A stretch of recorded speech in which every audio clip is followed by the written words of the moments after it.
Hello, hello, hello. This is a petty politic. We are at a very serious point in the Trump administration's presidency. President Trump stands at a critical crossroads as tensions with Iran escalate. He must decide whether he's going to deploy the U.S. military for a full-scale war, targeting Iran's military infrastructure and nuclear facilities that are underground, or allow Israel to act as an independent agent and take the lead in neutralizing Iran's underground weapons operation. This decision comes after a series of escalating events in the region, including threats from Iran on TV and direct appeals from Israeli leadership for U.S. support. Each option carries profound consequences. One risks dragging us into another ceaseless, endless, prolonged conflict. Each option carries profound consequences. One risks dragging the United States into another costly and prolonged war, conflict of which we do not want, while the other one could leave Israel isolated and vulnerable, possibly igniting a broader, more regional war. What makes Trump's decision even more contentious is that a majority of the Americans do not support this military involvement in Iran. Polls and public sentiment reflect a clear desire to stay the hell out of this. We don't want another war in the Middle East, particularly after decades of exhausted military engagements with Iraq and Afghanistan. If Trump chooses to authorize a large-scale deployment, he would be defying the will of many American citizens who want diplomacy, who wants restraint, and we want him to focus on domestic issues, of which he would not be able to do if he started a war or continued the war that Israel started. It's about whether to listen to the American people or to your geopolitical allies pushing for more aggressive action in the region. Ugh. People know they want. Trump knows we do not want another war. Okay. So I ran across this clip from CNN, and I wanted to look at the three options that have been presented, that are on the table, right? Because there's three options on the table. You know which one we want. As American people, you know the ones that we want. But I mean, we don't get to say. Right? So we just have to sit and hope the president makes the right decision. And we don't even know the outcome of all of this. All we know is that we did not want to get into another war. And here we are at the door because Israel dragged us into it. Let's listen to CNN. The president has reviewed Iran attack plans, but he's holding off to see if the country is going to step back from its nuclear program. Alex is back with us here to talk through the president's potential options here. And as you see it, there are three main scenarios that could play out here. The first one is essentially that Israel decides to go it alone. Correct. So if the president decides to let the Israelis do it by themselves, if he's comfortable, he thinks they have the capabilities to do enough damage that he's comfortable with the after effects of it, this is what it would look like. So in terms of Fordo, you really have two options. The Israelis previously launched a raid into Syria about 200 kilometers north into a chemical weapons facility. So they put commandos on the ground before. That's an extreme option with a lot of risk, obviously putting people on.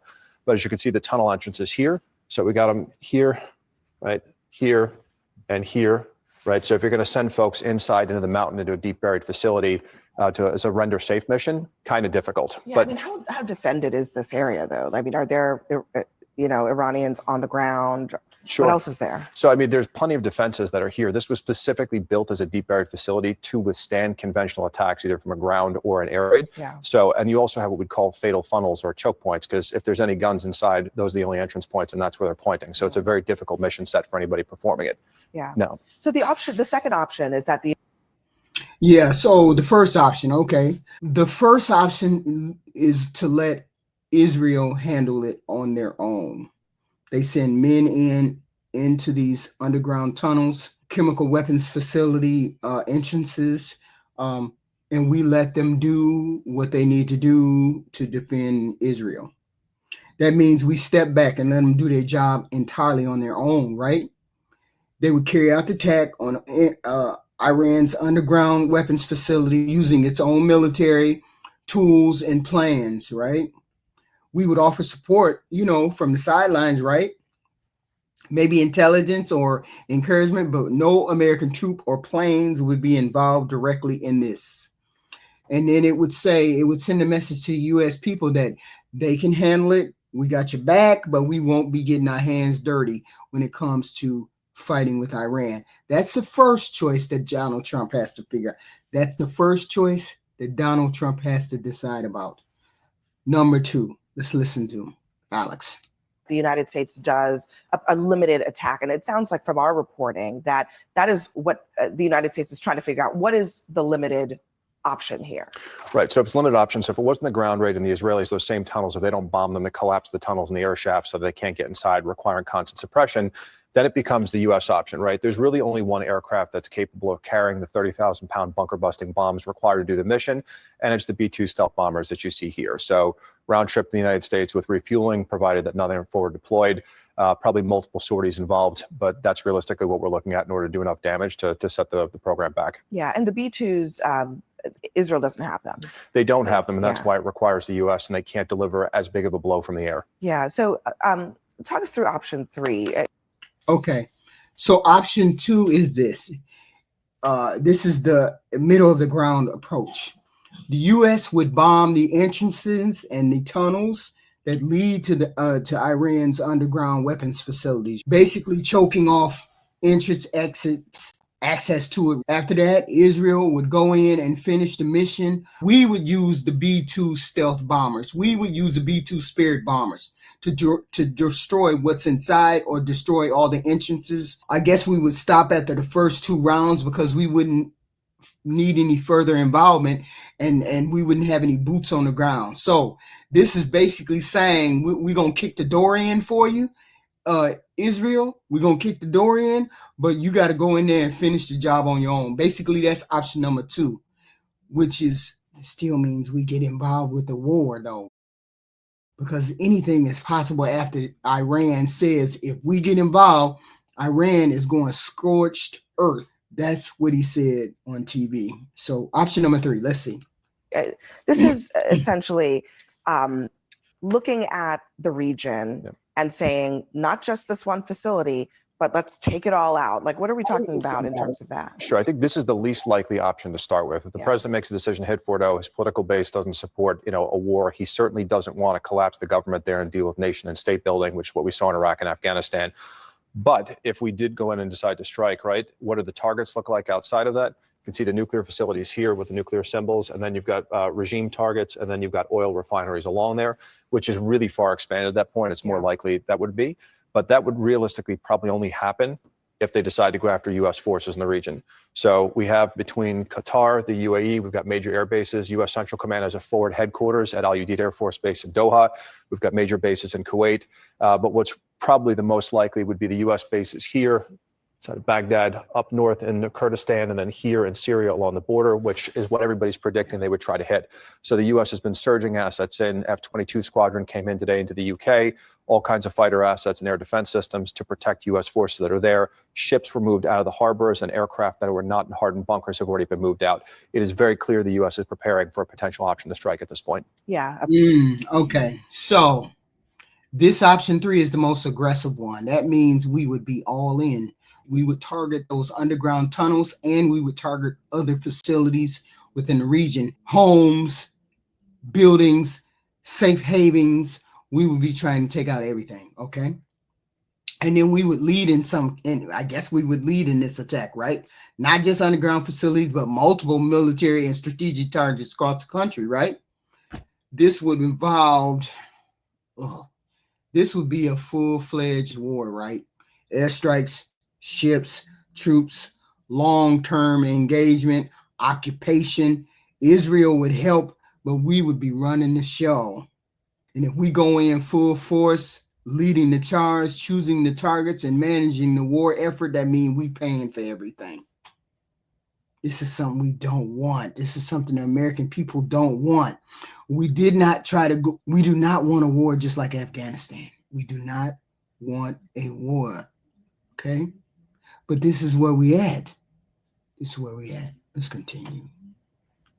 A potential option to strike, but they do not, it seems like, want a scenario where all of this is at play with Certainly Iran. not. No, I think that's what they're trying to avoid. And everything today from CENTCOM has largely been defensive in nature to protect forces that are there. And there's a lot of dual citizens. People don't realize that there are millions of citizens that are potentially traveling through the region through Europe, and those that are dual citizens of Israel and other countries. Yeah. Alex, thank you very much for joining us and for giving us all that information. He or won't he? Tonight, the world is watching and waiting for President Trump to make the single most consequential decision of his time in office so far, whether he will allow the United States to get involved in the conflict between Israel and Iran. Now, just a short time ago, CNN learned that Trump has reviewed potential attack plans for Iran, but he has not approved them. He is holding off to see if Tehran steps back from its nuclear program. Meanwhile, Trump met with his national security team in the Situation Room to discuss the options for U.S. military involvement. And we're told that top officials are now discussing how the U.S. can strike Iran without becoming embroiled in a full-scale war. Meanwhile, Israel and Iran continue to trade strikes, and the relentless barrage enters its 7th day. So here is what Iran is saying if the United States decides to join Israel's attacks.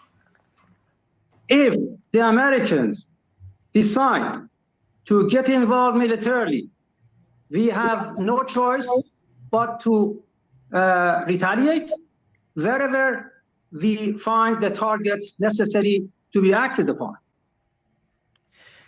See, this is what scares me, right? Them people do suicide missions. These people, they go nuclear, right? And he's saying we don't have any. This warning from Ravanchi came from an interview with Christian Amapoa. He's the Iranian deputy foreign minister. It came 6 days after open fire from Israel, after they got targets hit in Iran. Right? He said that if Washington, the United States, decides to engage militarily, we will do whatever is necessary to protect ourselves. This is kind of stuff that scares me. It says Iran's hands will be tied. In plainer words, if either Israel continues striking Iran or the United States joins in, Tehran will hit back, potentially against U.S. forces or assets, wherever we find targets. What he really said was, see, by him saying Iran has no choice and must act in self-defense, Ravanchi is invoking that Article 51 of the UN Charter that casts any future Iranian strikes as lawful retaliation, not aggression. And everybody can see that Israel attacked them first. We all see that, right? And it shifts the blame for escalation onto Israel and the United States. That phrase warns both capitals that new attacks will trigger a proportionate but possibly worse response. And who knows when an animal is pushed into a corner by two superpowers. He's likely aimed at U.S. bases in Iraq, Syria, the Gulf, Israeli infrastructure, regional shipping routes as a way to raise the prospective cost of intervention. Classic deterrence. Threaten pain to prevent future blows. By accusing the U.S. of shielding Israel and of betraying diplomacy by striking 2 days before scheduled nuclear talks, because Israel struck 2 days before nuclear talks were supposed to resume. That's why I say that Bibi Netanyahu is a war criminal. That Bibi Netanyahu is bullshit. That Bibi Netanyahu is full of it. He knew that we were supposed to resume talks with Iran 2 days before. Trump was at the G7 meeting. Trump heard that Bibi Netanyahu attacked Iran. He heard it while he was at G7. When Trump got back, he was supposed to go and talk to Iran, have meetings with Iran about their nuclear weapons and whatnot. But Bibi Netanyahu couldn't wait. He wanted to force our hand, and this is what he has done. Ravanchi, he argues that Washington has cut off peaceful options and therefore cannot complain if Iran turns to force against them. What he's basically saying is he's trying to get sympathy on his side because Israel attacked them first. So I'm trying to get sympathy from other countries. You had no business threatening me, so we have to retaliate, okay? We have to retaliate. It says that they're gonna hit back. They're gonna hit back harder too. It's gotta help its people. The people, do you think the people want to go to war? Them people don't want to go to war. They ain't got nothing. They don't own nothing. They done had inflation since the beginning of inflation was invented. His no choice language is both a legal brief and a threat. It pulls or draws a red line. If you escalate, we will retaliate. Aimed at U.S. He wants to deter the U.S. from entering the war while justifying any Iranian counterstrike that might follow. This is what he's laying the groundwork for, this Ravanchi. Okay? And I can't blame him because you had no business attacking me. And I get it. Iran can't have a nuclear weapon. It poses a danger all across the world. I get that. But Israel shouldn't have started in expecting us to help, expecting us to get into a war with them. They never should have did that. And this president says he's a no war president, no new war president. Well, he's right in the middle of it. And if he decides he's going to do option number 3, he's going to be full-fledged in. I don't see how we can get away with not being full-fledged in because that Bibi Netanyahu going to make sure that we all in. That's the sad part. And that's what's scary because we might be in for another 20, 30 years for a war that we didn't even have nothing to do with starting. And we shouldn't even got involved with it. But this is where we at, letting Bibi Netanyahu blackmail our president. This is where we at. Every time I think about it, I'm pissed.